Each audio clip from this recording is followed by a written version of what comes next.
struggles, throws it out. Telfair knocked away. Ball game. Kevin Garnett. Hey guys, I'm back. This is episode 4.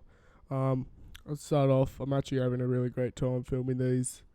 Something a bit different. I'm not going to recap the games that happened today. Would actually like to give a bit of a mention to the Jazz game that happened in a later video. Mostly talking about officials, but I might wait for some more stuff to happen before I do that. You're probably noticing the Kevin Garnett clips that are playing now. I'm going to be talking about my top 10 NBA players of all time. I'm going to start off with some honourable mentions. Kevin Garnett is one of them. Honestly, I think he's such an underrated player. In my opinion, he's the second greatest defender of all time. Second only to another player who is on this list. But yeah, some of his highlights are really great as well. And his time at the Timberwolves was really underrated. I think he's a fantastic player. He's one of my personal favourite players of all time.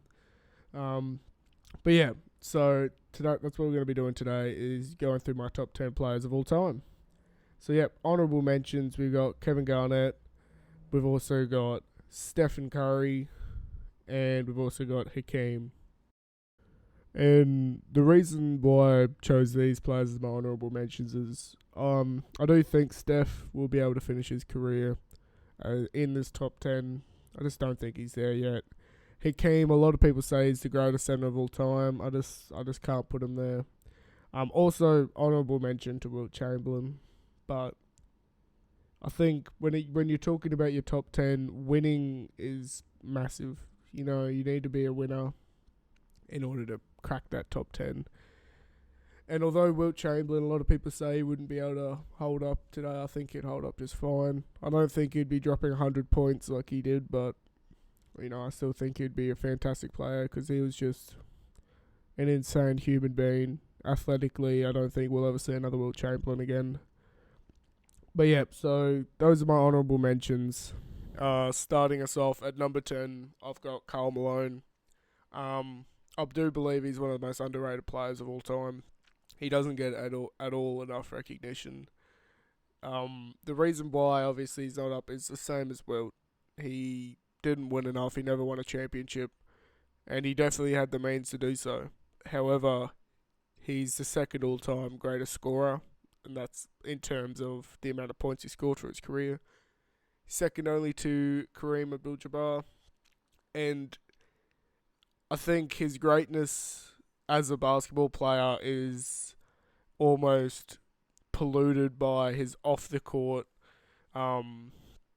dramas. And a lot of players, you know, they obviously don't like him, fair enough, but I think he's just such a fantastic, if you're talking just basketball, he's such a fantastic player. He deserves more recognition for what he did on the court, and he's my number 10, and look, I think the potential there is just unmatched. He's just such a fantastic player. At number 9, I've got another player who definitely does not receive the recognition that he deserves, and that's Tim Duncan. 5-time NBA champion, Mr. Fundamental. One of the most boring players to watch, yet you can't deny his greatness. And just because he's not a flashy player doesn't mean he doesn't deserve to be recognised in this list. And I do believe he's the greatest power forward of all time. A lot of people do argue that he's a centre, and we're sort of transitioning when he played to that positionless basketball, maybe not in the front court, but at least in the back court, when it was that kind of time period where if you're a big man, you sort of move around, and you were just leaving that earlier 90s era when, with the exception of like Rodman, you know, the center was the center, and Tim Duncan sort of was part of that transition. So yep, Tim Duncan, number 9. At number 8, we've got Shaquille O'Neal. A lot of people do have him as the greatest center of all time. By far the most dominant player of all time. Such a fantastic player. And honestly, if he put in the work, I think Kobe Bryant said this, if he put in the work and had the work ethic of, you know, Michael Jordan, Kobe Bryant, he would have been the greatest player of all time. He would have put in the work to nail down that jump shot, nail down that free throw, and then there'd be no stopping him. Teams would just foul him, get him to the line, and that'd be an effective way of stopping this. As he was an offensive juggernaut, you just couldn't stop him. The best interior defenders in the league would struggle, but honestly, just you can't not have Shaq in your top 10, so he's number 8. At number 7, we have Kobe Bryant. Rest in peace. One of the greatest scorers of all time. He had the best mentality in sports. Honestly, it does make you quite sad, thinking about him now, because his death was a little over a year ago. You can't have a top 10 without Kobe. I know a lot of people have him third. I just think it's almost not fair to, change how you believe in his greatness, or change your perspective of his greatness just because of his death. Honestly, if you don't have him in your top 10, then that's a fair discussion. He is number 7 for me. He is just such a fantastic player and gone too soon for sure. At number 6, we have Bill Russell. A lot of people obviously don't have him in their top 10. They say he played with plumbers. The average height, I think, was 1 or 2 inches shorter when it came to centers. So saying that he was just playing against everyday people is just not fair. But yeah, honestly, anyone that wins 11 championships in 13 years, they get an automatic spot on this list. He's the greatest defender of all time. I wish they recorded blocks back then. I really do. I think there was a game where he recorded 44 blocks or 34 blocks in one game, which is just absurd. I've actually almost finished reading his book, Go Up for Glory, which was written in 1969, I believe. Could be wrong on that. It was in the 60s he wrote it. And here in 2020, well, it's 2021 now, but last year he re-released it. He didn't change any of the actual book. He only wrote a new foreword. And it's interesting because a lot of what he was talking about in the 60s still stands up today. In my opinion, he should be up there when you talk about social justice and you bring up, the Martin Luther Kings of the world. He should be in that conversation as well. The NBA and modern NBA players have a lot to thank him for. But yeah, winning 8 championships in a row. And by the way, none of them were blowout wins. They were all very close. A lot of them went to Game 7s against the Lakers with Wilt Chamberlain and Jerry West. But the difference between him and Wilt Chamberlain is Bill Russell would lift up his teammates.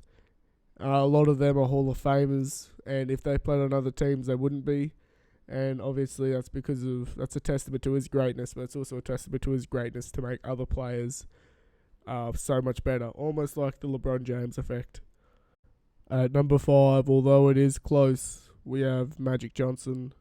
I do believe the majority of people would put Larry Bird after Magic Johnson. I believe, it's my personal belief, although I am sort of biased being a Celtics fan, it is my personal belief that Larry Bird was a better player than Magic Johnson. Magic says the same thing, but then so does Bird say the same thing about Magic. They're both really great people. One of the reasons why I do have Bird over is he was shooting threes before they were cool. His ability to shoot, his defense is massively underrated as well. And although obviously Magic Johnson ushered in a new sort of way of playing basketball, being such a large guard, better defender than Larry Bird, but didn't have the same sort of shooting ability or scoring ability. Although that's not to take away from Magic. Magic was a fantastic player, winning quite a few chips with Kareem, and especially in his rookie year, I believe it was in Game 6 or Game 7, him and Kareem went out, and then it was up to Magic Johnson to win it, and he did. He pulled home that championship. So, full credit to Magic Johnson. He's number 5 in all-time NBA players. At number 4, we have Larry Bird, one of the greatest shooters of all time. One of. Fantastic defender. Probably the greatest Celtic player of all time. He won 3 back-to-back-to-back MVPs. He won the 3-point contest a couple times and a few championships. A lot of people, as I said before, would have Magic above him. I disagree. I think Bird was a better player, and especially what he did after his career. He won executive of the year, coach of the year for the Pacers. He did a lot of stuff after his career, but still in the realm of basketball. And a lot of people don't put that up, but it's the same thing. If you're going by just the greatest physical athletes and physical basketball players, this list would be a lot different. But, you have to take all things considered in basketball, or if they played in the 60s, the challenges that came with playing basketball, like with Bill Russell. So I do think it is important to take that into account. And look, Larry Bird, in my opinion, is the 4th greatest player of all time. At number 3, I've got Kareem Abdul-Jabbar.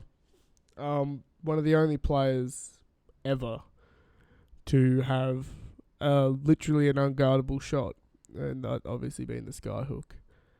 No one could stop it without it being a foul or a double team. And the all-time scoring leader, which I do believe is quite important. A lot of people don't treat that as much, but I think you should. That is an incredible feat. But if you don't have Kareem, in your top 10, I don't know what you're doing. If you don't have him in your top 5, I don't know what you're doing.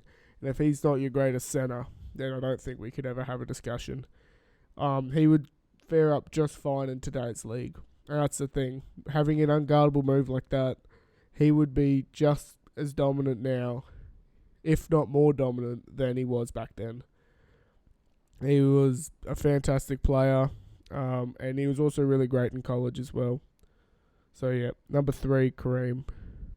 And now it's time to be a bit controversial. I've got Michael Jordan as number 2. The majority of people refer to him as the GOAT, and honestly, I'm not going to argue with you. It's real close. It's real close between him and the real GOAT, but quite recently, I changed my mind. I've changed my mind a few times, but I think this is going to set it in stone. Although, obviously, three-peating twice, I just can't get over the hump. If you're the greatest player of all time, he never beat Larry Bird in a playoff series. He lost in the first round multiple times. I'm not here to argue about compare him and LeBron. This is just my personal opinion. He shares that really rare ability with Kobe Bryant, and that's the Mamba mentality, which obviously LeBron does not have. And if he did, it'd be the unanimous GOAT, I believe. But my humble opinion, quite recently I've changed my opinion on this, but I do believe Michael Jordan is the 2nd greatest basketball player of all time.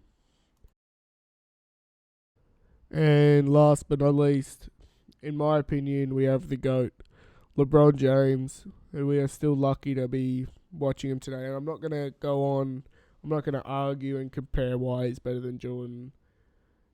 All I'm going to say is we got to appreciate greatness when it's happening before us. I bet a lot of people wish they appreciated Michael Jordan more, wish they appreciated, Bird and Magic, Kareem, Russell, Kobe now especially. You just got to appreciate greatness while it's happening, because we're going to look back 20 years from now. By then we'll forget a lot of the little things that happen that, change people's opinions, which is the way it goes. You watch a game. You're never going to watch one game and they're never going to do every single thing perfect, every single time. That's just not going to happen. So what happens is you paint your personal favourite player to be something that they're really not. And in 20, 30 years from now, those little things are going to slowly fade away into the sunset, so to speak. and I believe LeBron's the greatest basketball player of all time. You know, he lived up to the hype of being the chosen one, and he's still doing it today. I don't know how old he is, 35. Might as well be fucking 70 at this point. But I think he's the greatest player of all time. And obviously, there is room for debate. I'm not going to say there's not. And I think everyone has a valid opinion. You know, some people would put Steph, you know, some people would put Shaq and Kobe, and they're all valid opinions. In my opinion, however, I've got LeBron James being the greatest basketball player of all time. So, yep, there's my top 10. In order, we've got LeBron, Jordan, Kareem, Bird, Magic, Russell, Kobe, Shaq, Duncan, and Malone, with some honourable mentions: Hakeem, KG, Steph, and Wilt Chamberlain. So yeah, let me know what you guys think. I'm open for a discussion. But yeah, thanks for watching, guys. Now watch, this is flying the skies and